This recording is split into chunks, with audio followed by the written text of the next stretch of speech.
नमस्कार।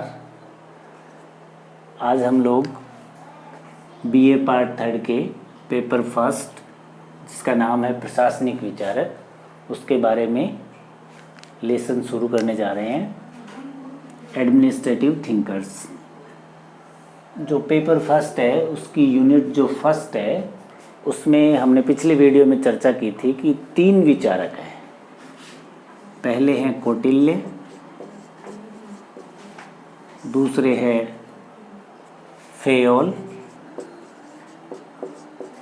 तीसरे है Taylor.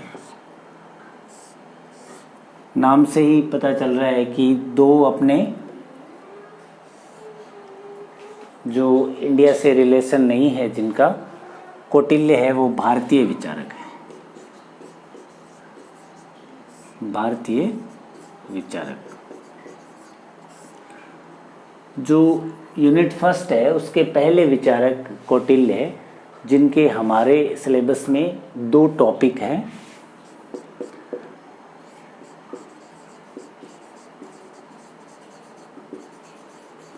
The machinery of government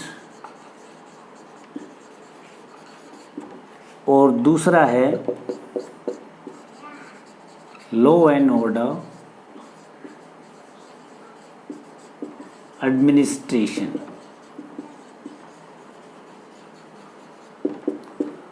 कानून और व्यवस्था प्रशासन। इन दोनों टॉपिक्स पे बात करने से पहले आज हम कौटिल्य के बारे में बात करेंगे कि कौटिल्य का क्या योगदान है और उनको हम क्यों याद करते हैं और उनका किस किस विषय के बारे में क्या उन्होंने लिखा, ये सब पढ़ते हैं। कौटिल्य, जिनका दूसरा नाम विष्णुगुप्त या आचार्य चाणक्य था, आचार्य चाणक्य, इनका जो काल है वो मौर्य काल है। ये मौर्य काल से संबंधित विचारक थे। आचार्य चाणक्य है वो चंद्रगुप्त मौर्य के गुरु थे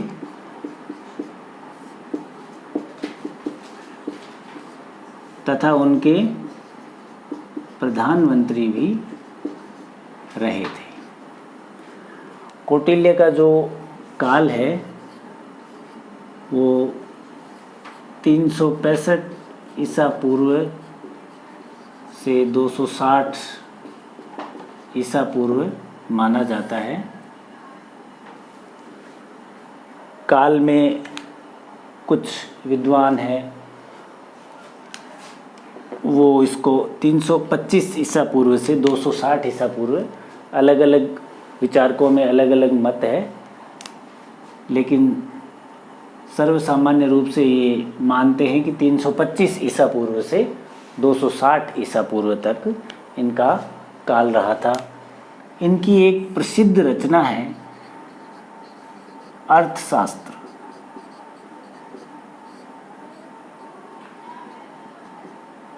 अर्थशास्त्र के रचयिता भी कौटिल्य थे।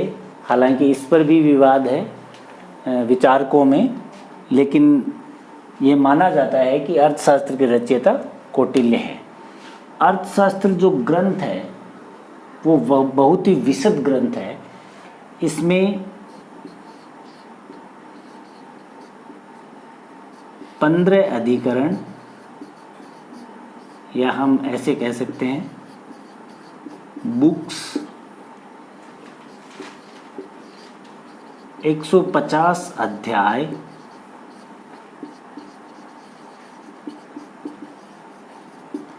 चैप्टर्स, 180 प्रकरण, सेक्शंस और 6000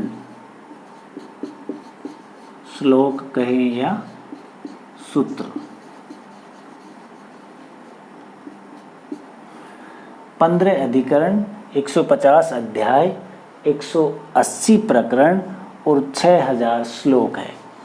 ये इसका नाम तो है अर्थशास्त्र, लेकिन इसका मुख्य जो विषय है वो राजनीति है। राजनीति, अर्थशास्त्र, प्रबंधन, समाजशास्त्र, दर्शन शास्त्र, प्रशासन,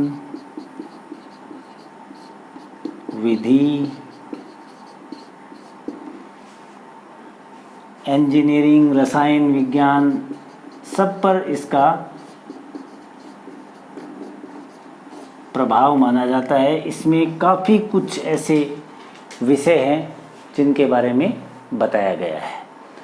मूल रूप से ये राजनीति का ग्रंथ है। राजनीति को परम नीति भी कहा गया है। तो हमारा जो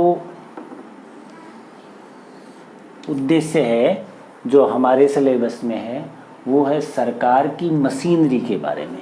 तो ये जो दो विषय हैं, ये मुख्यतः उनमें से हमें पढ़ना है। अर्थशास्त्र के बारे में ये कहा जाता है कि इसका जो विषय विस्तार है वो बहुत ही ज़्यादा है और इसको सभी विषयों में एक बहुत ही प्रामाणिक रचना माना जाता है।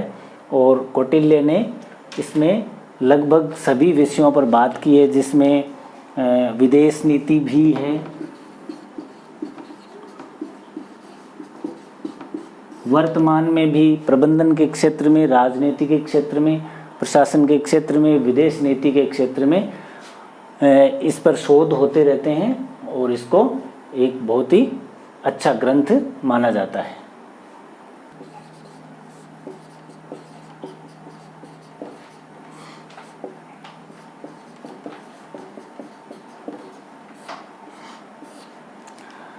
कौटिल्य के समय में लोक प्रशासन शब्द का तो कोई जिक्र नहीं था, लेकिन प्रशासन पर कौटिल्य ने विचार व्यक्त किए हैं। प्रशासन से संबंधित जो 15 बुक हैं अर्थशास्त्र में, 15 बुक्स या हम इसको अधिकरण कह सकते हैं। इन 15 अधिकरणों में जिन मुख्य बुक्स या अधिकरण में लोक प्रशासन का जिक्र मिलता है वो है पहला, दूसरा, पांचवा और छठा। पहला, दूसरा, पांचवा और छठा। पहले में राजा के जीवन के बारे में या गवर्नेंस के बारे में बताया है, गवर्नेंस प्रबंधन के बारे में बताया है।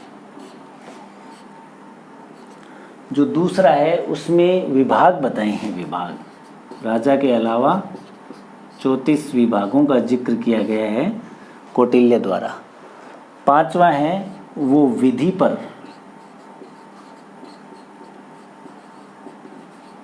विधि, दंड या कानून व्यवस्था पर केंद्रित रहा है।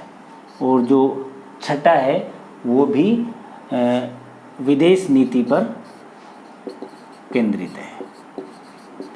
तो ये 4 अधिकरण हैं, 1, 2, 5 और 6। इसका अर्थ बुक 1, 2, 5 और 6 ये पब्लिक एड का मतलब एडमिनिस्ट्रेशन से सीधे इनका रिलेशन है और उस एडमिनिस्ट्रेशन को हम पब्लिक एडमिनिस्ट्रेशन भी कह सकते हैं। तो लोक प्रशासन से संबंधित ये 4 अधिकरण हैं 15 में से जिनका संबंध इससे है, अर्थशास्त्र के 4 अधिकरण।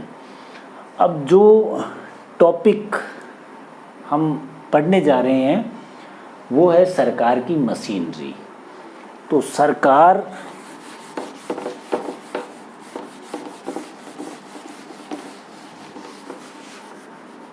कौटिल्य में सरकार की मशीनरी के बारे में पढ़ेंगे तो इसमें काफ़ी सब टॉपिक्स आएंगे, लेकिन आज हम इतना जान लेते हैं कि सरकार कि मशीनरी से क्या तात्पर्य है। मशीनरी का अर्थ यहाँ पर संगठन व संरचना से है।